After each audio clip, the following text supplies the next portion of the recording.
The next generation of skilled trades workforce is getting that hands-on training we talked about during our last segment. Jackson Ard is a student at the ABC Construction Trades Academy here in Nashville, and he's training to become an electrician. Thanks for joining us today. Thank you. Tell us a little bit about yourself. You're just recently out of high school, not even a year yet, right? Yep, graduated late May last year. Brentwood, you said Brentwood? Yeah, Brentwood. Graduated from Brentwood High School. I've done this program since late July.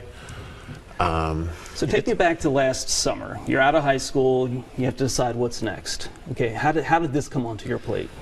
In high school, I wrestled, and I actually had a proposal for a scholarship to go to a college for my wrestling, but I decided against it in order to continue this path through the trades because, in my opinion, college is great for a lot of people, but I don't think I'm that suited because I prefer to have a clear plan out for myself, and I think the trades provided that for me. I'm a very hands-on person. I like to fix things. I like to understand how they work and then further implement it, and I think the trades suit that better for me than any college degree would.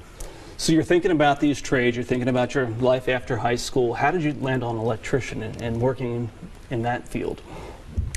To me, electrical seems the most complex. I enjoyed a bunch of my classes in high school about chemistry, about about all sorts of science and natural science. I enjoyed that. I enjoyed that work. And I believe that electrical would align with that the most. I also believe that electrical it's going to be a lot more available for the positions in the future, considering all the AI data centers, all the AI in the future. Yeah. A lot of that needs to be built, and electricians are going to be needed the most out of that. So take me through a day. You go to the training academy. What's your day look like there? What's the training like? Well, right now we're in a segment learning a bunch about the NEC, the code book. So far, I've done one of the interactive, the projects, the interact. You got it, interactive projects. Yeah, there. the hands-on training. I've done some of that. We were doing the pipe bending course. It was a lot. The math is a lot more complex than you would initially think. But yeah, it was fun. I enjoyed it.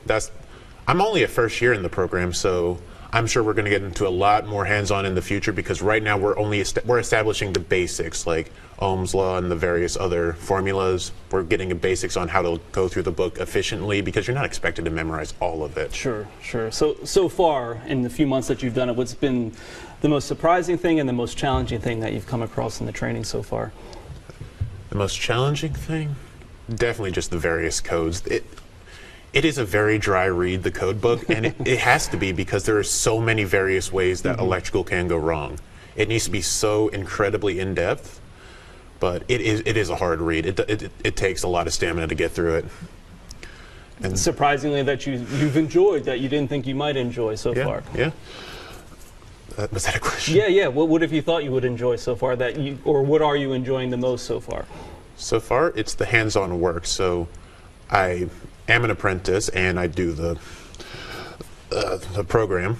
So my work is a part of that, going to get my journeyman's. And so I'm enjoying the work so far. Like, I'm doing overhead for lighting. It's a lot more fun than I expected. I've always enjoyed hands-on work, hard work like that. And do you see yourself long range? Like, this is something, this is going to be your career. This is something that you're looking for. And hey, this can lead to this job, and then it's going to lead to this job. Are you thinking that far ahead? And do you think that this is the type of job that can take you there? Yes. Yes, I do. When I was younger, me and my mom, we would buy this rundown house. This is why I believe I'm suited up for this. We would buy this rundown house and we would renovate it over the years and the weekends over those years. And that's how I got introduced to it. And with that gave me this baseline of this is hard work and this is what's rewarding about it. And that's what's giving me that stepping stone to go further with my career as an apprentice, journeyman, masters, and perhaps my own project manager. So you had a taste of the skills growing up with your mother and renovating these houses, and then thought, hey, this could be a good career for me. This works, yes. So if there's a student out there who was you this time last year and graduation's coming up in May, and they're not exactly sure what they want to do, you were in that position. What processes did you go through, and what advice would you give them trying to make that decision? My process was what am I good at? If I'm really, what am I good at? If college is right for me, A, can I afford it? B, what is my plan? Because college is 4 years and there's a ton of courses. That's a long time. And if you have a plan to get through it, then go for it. You can do it, you can take the risk, you can go for it and get your degree. But trades, they're a lot more consistent, maybe not as varied as college, like college's wages can go from here to here, but trades is consistently high, and it's going to get higher considering the demand. Yeah. So that's a good pathway for you. Yes, what you're good at, if you're fine with hard work and dirty work sometimes, you can make it happen. You can go it. Jackson, thanks so much. I appreciate it. Thank you. And thanks for joining us today. That is the State of Tennessee's Workforce. You can learn more about what the top programs are for the state's departments here